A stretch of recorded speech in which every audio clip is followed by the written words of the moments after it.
నమస్కారం. Sunshine hospital సుఖీభోగ్ స్వాగతం. Powered by Mallika spine centre Guntur. ఇవాళ వరల్డ్ హెపటైటిస్ డే.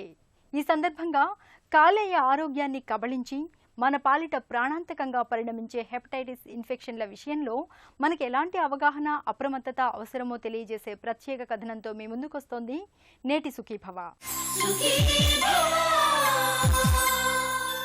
తరచూ వాంతులవ్వడం, ఎప్పుడూ వికారంగా ఉండడం, ఆకలి లేకపోవడం, తిన్నది సరిగ్గా జీర్ణం కాకపోవడం, ఇవన్నీ చూడ్డానికి ఏమంత ప్రమాదకరమైన లక్షణాలు కాకపోవచ్చు. కానీ వీటి వెనుక ఒక్కోసారి ప్రాణాంతకమైన హెపటైటిస్ ఇన్ఫెక్షన్లు ఉండొచ్చు. వాంతులు, విరేచనాలు, కామెర్లు ఇవన్నీ కాలేయాన్ని కబళించే హెపటైటిస్ వ్యాధుల సంకేతాలే.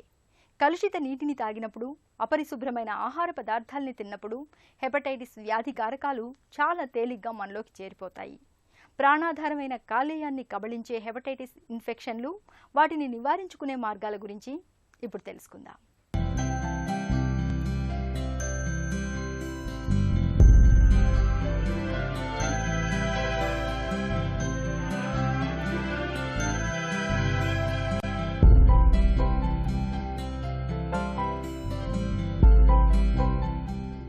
మన కాలేయం శరీరంలోని అతి పెద్ద అవయవం.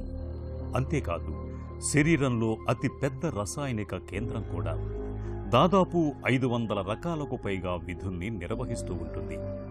ఆహారంలోని కొవ్వుల్ని వేరుచేసి శక్తిగా మారుస్తుంది. జీర్ణశక్తికి అవసరమైన పైత్యరసాన్ని నిరంతరం స్రవిస్తుంటుంది.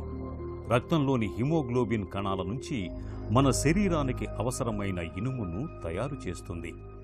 శరీరంలో విడుదలయ్యే హానికరమైన విషతుల్యాలను విరిచేస్తూ మనకు రక్షణ కవచంలా పనిచేస్తుంటుంది. ఇంతటి కీలకమైన అవయవానికి నేడు హెపటైటిస్ ఇన్ఫెక్షన్లు అతి పెద్ద విపత్తుగా పరిణమిస్తున్నాయి. హెపటైటిస్ ఇన్ఫెక్షన్లనేవి ప్రధానంగా తాగునీరు, తినే ఆహారం కలుషితం కావటం వల్ల సంక్రమిస్తూ ఉంటాయి. ఈ ఇన్ఫెక్షన్లు అన్నీ వైరస్ల మూలంగా వస్తూ ఉంటాయి.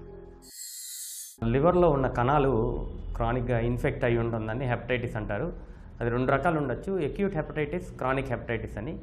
ఎక్యూట్గా అంటే జనరల్గా మనకి కామెర్లు, పస్కర్లు అంటారు.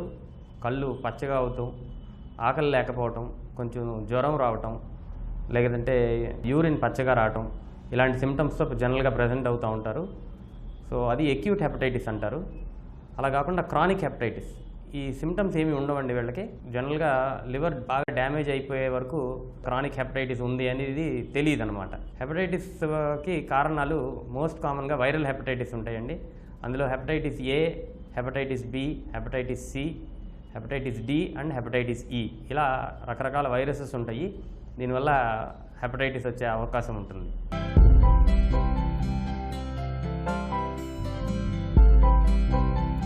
ఈ హెపటైటిస్ అనేది ఒక రకమైన వైరస్ అండి. అది వైరస్ ద్వారా బాడీలోకి వస్తుంది. బాడీలోకి రావటం మార్గాలు నీటి ద్వారా కంటామినేషన్ వాటర్ వల్ల వస్తుంది, లేదంటే బ్లడ్ ప్రొడక్ట్స్ ద్వారా కూడా వస్తుంది. జనరల్గా హెపటైటిస్ వైరస్ అనేవి చాలా రకాలు ఉంటాయి. బట్ మనం కామన్గా చూసేది ABCDE అని వెరైటీస్ చూస్తాము. దాంట్లో ఏ వెరైటీ, ఈ వెరైటీ అనేవి వాటర్ కంటామినేషన్ వల్ల మన బాడీలోకి స్ప్రెడ్ అవుతాయి. BC అనేవి బ్లడ్ ప్రొడక్ట్స్, సెమెన్, సెలైవా, వీటి వల్ల బాడీలోకి ఎక్కువ స్ప్రెడ్ అవుతుంది. అయితే ఇవన్నీ బ్లడ్ స్ట్రీమ్ ద్వారా వచ్చినా లేక వాటర్ స్ట్రీమ్ ద్వారా వచ్చినా సరే ఫైనల్గా లివర్లోకి వెళ్ళి డిపాజిట్ అయ్యి అక్కడ లివర్ సెల్స్ని డ్యామేజ్ చేస్తుంది. హెపటోసైట్స్ అంటాం వాటిని డ్యామేజ్ చేసి దానివల్ల జాండిస్ రావటం, ఆ లివర్ ఇంటర్న్ డ్యామేజ్ వల్ల మిగతా organs, kidneys, lungs, respiratory system, heart అన్ని కూడా effect, overall multi organ failure అండి, అది కూడా అవుతుంది. హెపటైటిస్ ఏ, నేను చెప్పిన ఈ ABCE వైరస్లో A అండ్ E అనే సెల్ఫ్ లిమిటింగ్ డిసీజెస్. అది ఒకసారి వస్తే జనరల్గా 90% ఆఫ్ దెమ్ సెకండరీ ఇమ్యూనిటీ వచ్చి మళ్ళీ ఎఫెక్ట్ కాదు. అవి చాలా బినైన్ వైరసెస్ అంటాం. సో AE వల్ల ఏంటంటే పేషెంట్కి ప్రోడ్రోమ్ అంటాం, అంటే ఫస్ట్ ఇనీషియల్గా ఫీవరు, ఈ నాసియా అని కొంచెం వికారంగా ఉండటం, ఈ ఆహారం సహించకపోవటం ఇలాంటివి వచ్చి తర్వాత జాండీస్ వచ్చి అది సెల్ఫ్ లిమిటింగ్ ఒక 4 to 6 వారాల్లో తగ్గిపోతుంది. కానీ B అండ్ C అనేవి ఇవి బ్లడ్ ద్వారా స్ప్రెడ్ అవుతాయి. ముఖ్యంగా హెపటైటిస్ B వైరస్ అనేది మెటర్నల్ ట్రాన్స్మిషన్ అంటాం, అంటే మదర్ నుంచి చైల్డ్కి వస్తుంది, వర్టికల్ ట్రాన్స్మిషన్ అని. హారిజాంటల్ ట్రాన్స్మిషన్ అంటే బ్లడ్ ప్రొడక్ట్స్ ద్వారా, అంటే బయట బ్లడ్ ఏదైనా ఎక్కించుకున్నా సరే, ఏదైనా కట్టు వూండ్స్ ఏదైనా ఉంటే ఆ వాళ్ళు హెపటైటిస్ బి ఉన్న పేషెంట్తో ఎక్స్పోజ్ అయినా సరే, సెక్షువల్ కాంటాక్ట్ వల్ల, సెమెన్ వల్ల, వెజినల్ ఫ్లూయిడ్ వల్ల, ఇవి మెయిన్ సోర్సెస్. హెపటైటిస్ ఇన్ఫెక్షన్ అనేవి ప్రధానంగా తాగునీరు, తినే ఆహారం కలుషితం కావటం వల్ల సంక్రమిస్తూ ఉంటాయి. ఈ ఇన్ఫెక్షన్లన్నీ వైరస్ల మూలంగా వస్తూ ఉంటాయి. హెపటైటిస్ను కలుగజేసే వైరస్లను ఏ, బి, సి, డి, ఈ, ఎఫ్ అని 6 రకాలుగా విభజించారు. హెపటైటిస్ ఇన్ఫెక్షన్ల బారిన పడ్డప్పుడు కాలేయం క్రమంగా దెబ్బతినిపోతుంది. ముఖ్యంగా హెపటైటిస్ బి, హెపటైటిస్ సిలు కాలేయంపై తీవ్రమైన ప్రభావాన్ని చూపిస్తాయి. సకాలంలో వైద్య సాయం తీసుకోకుండా నిర్లక్ష్యం చేస్తే ఒక్కోసారి ప్రాణాంతకంగా కూడా పరిణమిస్తాయి. హెపటైటిస్ ఏను మనం వాడుకలో కామెర్లని పిలుస్తాం. కలుషిత ఆహారం, అపరిశుభ్రమైన నీటిని తాగినప్పుడు వ్యాధికారక వైరస్ మనలోకి తేలికగా చేరిపోతుంటుంది. ఇదేమంత ప్రమాదకరమైంది కాదని చెబుతారు డాక్టర్లు.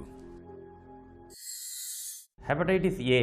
హెపటైటిస్ ఏ అంటే మన దేశంలో చాలా కామన్గా, చాలా ఎక్కువ సార్లు మనం చూస్తూ ఉంటాము. మోస్ట్ కామన్గా చిన్నపిల్లల్లో ఎక్కువ చూస్తూ ఉంటాము. కళ్ళు పచ్చగా అవ్వటం, ఆకలి లేకపోవటం, జ్వరం రావటం.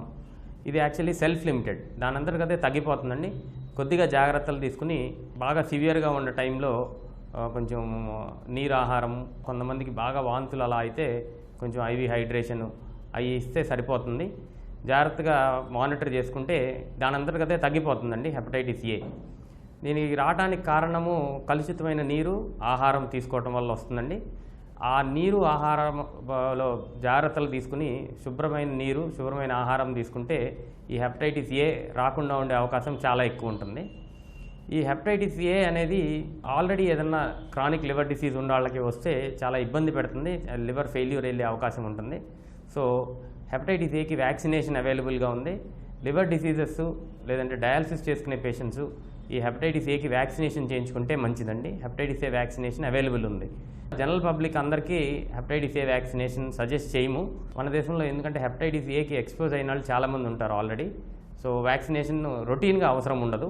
హెపటైటిస్ ఏ వ్యాక్సినేషన్ చేయించుకునే వాళ్ళు వారి డాక్టర్ని సంప్రదించి అవసరమైన దాన్ని బట్టి చేయించుకుంటే సరిపోతుంది.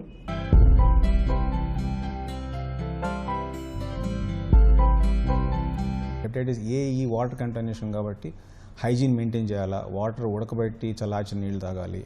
ఈ ఎస్పెషల్లీ పిలిగ్రిమేజ్కి వెళ్ళినా సరే, ఈ మాస్లో ఎక్కడైనా మూవ్ అయినా సరే, ఎక్కడ పడితే అక్కడ వాటర్ తీసుకోకూడదు. సో ఇది ఈజీగా ప్రివెంట్ అయ్యే disease hepatitis A, hepatitis C. Especially school going పిల్లల్లో వాళ్ళ స్కూల్కి వెళ్ళి అక్కడక్కడ వాటర్ తాగడం వల్ల, కంటామినేషన్ వల్ల వస్తుంది. ఈవెన్ అడల్ట్స్లో కూడా ఎక్కడన్నా మనం ఎండమిక్ ఏరియాస్లోకి వెళ్ళి అక్కడ వాటర్ తాగిన ట్రావెలింగ్ చేసే వాళ్ళలో ఇదంతా వస్తుంది. సో మెయిన్గా hygienic water and neat environment, even cleaning of utensils, బాగా ఈ వెజిటబుల్స్ ఇవి కూడా నీట్గా కడుక్కొని బాయిల్ చేసి తింటాం. ఇవన్నీ చేస్తే హెపటైటిస్ ఏఈ ప్రివెంట్ చేయాలి. హెపటైటిస్ ఇన్ఫెక్షన్లు అన్నింటిలోకి హెపటైటిస్ బిని ప్రమాదకరమైనదిగా, ప్రాణాంతకమైనదిగా చెప్తారు డాక్టర్లు. ఇందుకు కారణం కూడా ఉంది. హెపటైటిస్ బి ఇన్ఫెక్షన్ పూర్తిగా ముదిరిపోయే వరకు చాలా మందిలో బయటపడదు. దీన్ని అనుమానించడం కాస్తంత కష్టమైన పనే. హెపటైటిస్ ఇన్ఫెక్షన్ల గురించిన మరిన్ని వివరాల్ని ఇప్పుడు చూద్దాం.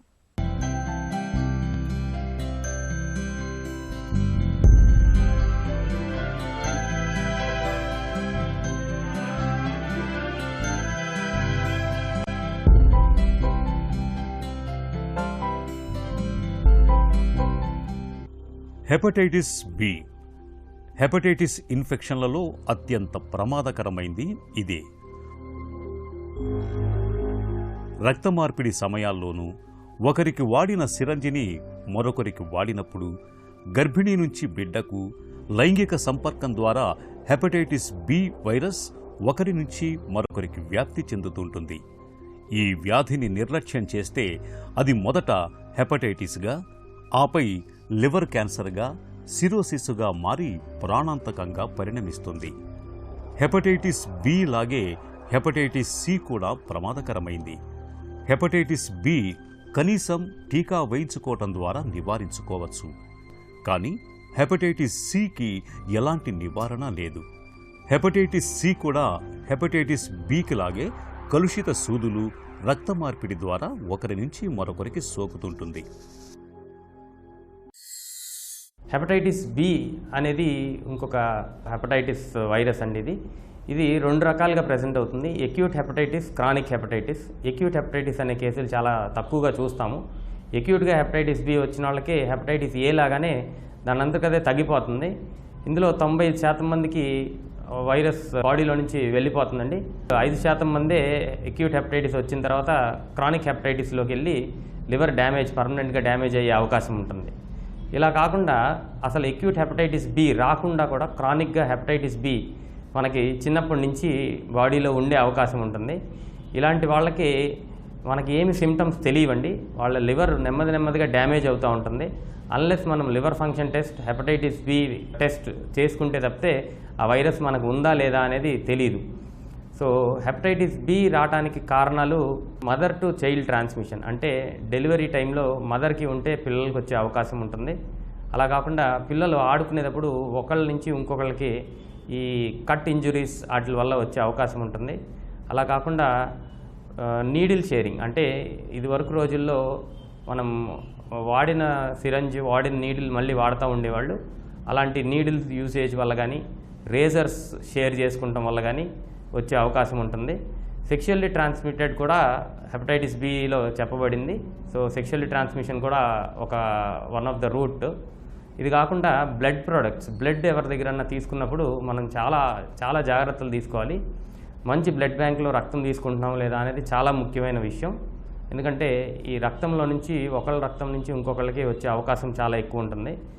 ప్లస్ సర్జరీస్, ఏం సర్జరీ చేయించుకున్నా కానీ మనం మంచి హాస్పిటల్లో సర్జరీ చేయించుకుంటాం చాలా ముఖ్యమైన విషయం. ఎందుకంటే sterilisation of the equipment plays a very important role, చాలా ఇంపార్టెంట్ అక్కడ. ఎందుకంటే ఒకళ్ళు చేసిన హెపటైటిస్ బి పేషెంట్కి చేసిన ఇన్స్ట్రుమెంట్స్ ఇంకొకరికి సరిగ్గా క్లీన్ చేయకుండా వాడితే హెపటైటిస్ బి వచ్చేస్తుందండి.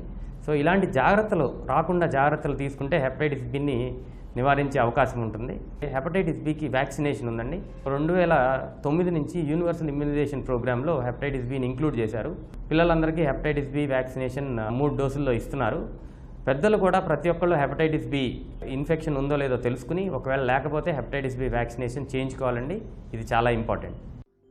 హెపటైటిస్ సి ఇది చాలా వరకు దీర్ఘకాలికంగా ఉండే ఇన్ఫెక్షన్. స్టెరిలైజ్ చేయకుండా వాడే వైద్య పరికరాలతోనూ, ముఖ్యంగా ఒకరికి వాడిన సూదినే మరొకరికి వాడినప్పుడు హెపటైటిస్ సి సోకుతుంటుంది. గర్భిణీలో హెపటైటిస్ సి ఉన్నప్పుడు అది పుట్టబోయే బిడ్డకు సంక్రమించే అవకాశం ఉంటుంది. హెపటైటిస్ సితో ఉన్న పెద్ద చిక్కేమిటంటే వైరస్ సోకిన తర్వాత 80% మందిలో ఎలాంటి లక్షణాలు బయటకు కనిపించవు. దీంతో కాలేయం పూర్తిగా దెబ్బతినిపోయాకే హెపటైటిస్ సిని గుర్తిస్తూ ఉంటారు. తరచూ వికారంగా ఉంటున్నప్పుడు, ఆకలి మందగించినప్పుడు, మూత్రం పచ్చగా వస్తున్నప్పుడు, మలం రంగులో తేడాలు కనిపిస్తున్నప్పుడు ఆలస్యం చేయకుండా తగిన నిర్ధారణ పరీక్షలు చేయించుకోవటం ద్వారా హెపటైటిస్ ఇన్ఫెక్షన్లని మనం ముందుగానే పసిగట్టవచ్చు. హెపటైటిస్ సి కూడా హెపటైటిస్ బి లాగానే రక్తం ద్వారా వస్తుందండి. ఎక్యూట్ హెపటైటిస్ అనేది హెపటైటిస్ సిలో చాలా అరుదుగా చూస్తాము. ఇది కూడా మనకి పేషెంట్ లివర్ డ్యామేజ్ అయిపోయిన తర్వాత కానీ తెలియదండి. సో మోస్ట్ ఇంపార్టెంట్ ఏంటి అంటే హెపటైటిస్ సి కూడా టెస్టులు చేయించుకుంటాం చాలా ముఖ్యం. ఒకవేళ హెపటైటిస్ సి ఉంది అని తెలిస్తే ఇమీడియట్గా ట్రీట్మెంట్ తీసుకోవచ్చు. ఎందుకంటే హెపటైటిస్ సికి ఇప్పుడు వచ్చిన కొత్త మందుల ద్వారా దానికి క్యూర్ రేట్స్ దగ్గర 90% కన్నా ఎక్కువ ఉన్నాయి. సో ప్రతి ఒక్కళ్ళు హెపటైటిస్ సి టెస్ట్ చేయించుకోవడం చాలా ముఖ్యం. సో క్రానిక్ హెపటైటిస్లో hepatitis B and hepatitis C ముఖ్యమైనవిగా చెప్పుకోవాలి. సో ఇది కనుక మనం టెస్ట్ చేయించుకుంటే ఈ రెండింటికి ట్రీట్మెంట్ లివర్ డ్యామేజ్ అవ్వకుండా కాపాడుకోగలిగే పరిస్థితి చాలా ఎక్కువగా ఉంటుంది. సో ప్రతి ఒక్కళ్ళు hepatitis B and hepatitis C test చేయించుకోండి. ఒకవేళ ఏదన్నా ప్రాబ్లం ఉంటే ఇమీడియట్గా మీ హెపటాలజిస్ట్ దగ్గరలోని గ్యాస్ట్రోఎంట్రాలజిస్ట్ని కలవండి. సో ట్రీట్మెంట్ అవైలబుల్గా ఉంది. చాలా క్యూర్ రేట్స్ చాలా ఎక్కువ ఉంటాయి. సో ప్రతి ఒక్కళ్ళు ట్రీట్ చేసుకోవాలి హెపటైటిస్ బి సి ఉంటే కనుక.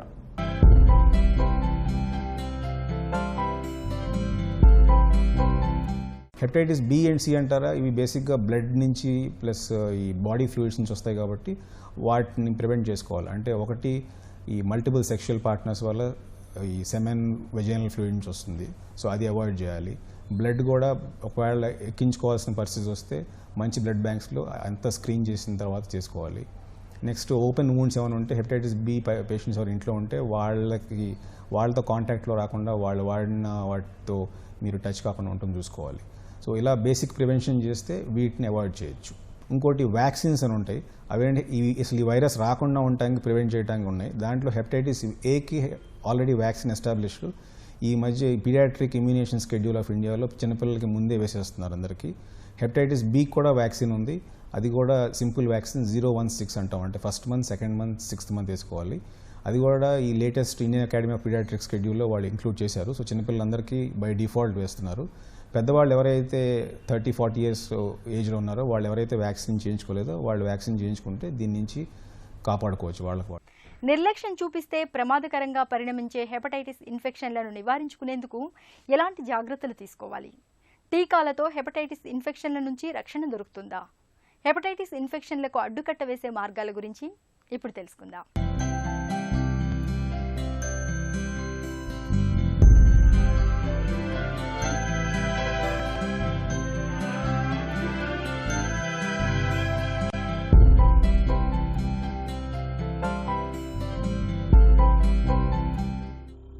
హెపటైటిస్ ఇన్ఫెక్షన్లలో ఒక్క బి, సి వైరస్లు తప్ప మిగతా వాటితో పెద్దగా ప్రమాదం లేదు. అయితే హెపటైటిస్ ఇన్ఫెక్షన్లతో ఉన్న పెద్ద చిక్కేమిటంటే మనకు పెద్దగా లక్షణాలేమీ బయటకు కనిపించవు. దీంతో ఇన్ఫెక్షన్లు ముదిరిపోయి కాలేయం క్రమంగా దెబ్బతినిపోతుంది. ఒక్కోసారి లివర్ పూర్తిగా సిమెంటు ముద్దలాగా మారిపోయి క్యాన్సర్ బారిన పడే అవకాశాలు కూడా ఉన్నాయి. కాబట్టి తరచూ సిబిపి, లివర్ ప్రొఫైల్ పరీక్షలు చేయించుకుంటూ ఉండాలి. తినే తిండి, తాగే నీరు కలుషితం కాకుండా చూసుకోవాలి.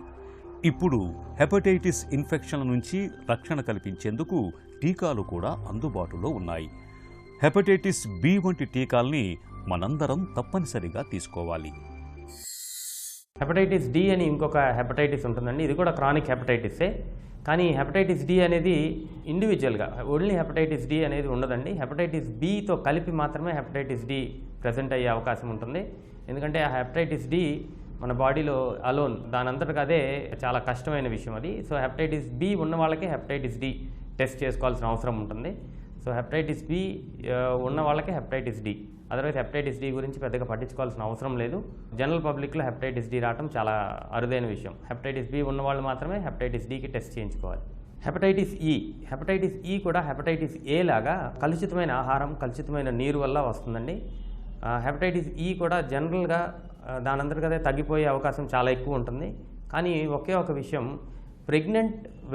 ప్రెగ్నెంట్ లేడీస్లో హెపటైటిస్ ఈ వస్తే అది లివర్ ఫెయిల్యూర్ అయ్యే అవకాశం చాలా ఎక్కువ ఉంటుంది.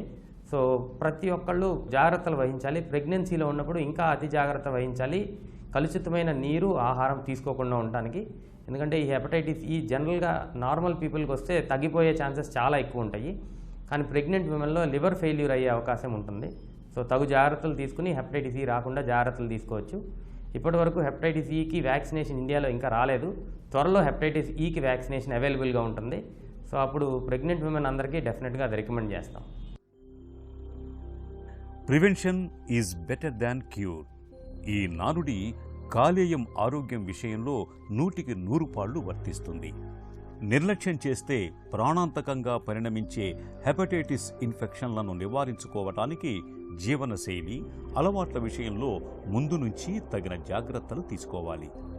మద్యాన్ని మితంగా తీసుకోవటం, లేదంటే పూర్తిగా మానుకోవటం చాలా ఉత్తమం.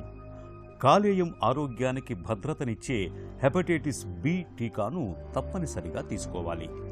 మందుల చీటీ లేకుండా సొంతంగా మందుల్ని కొనుగోలు చేసి వాడకూడదు. ముఖ్యంగా హెర్బల్ మందుల వాడకంలో డాక్టర్ సలహాను తప్పనిసరిగా తీసుకోవాలి.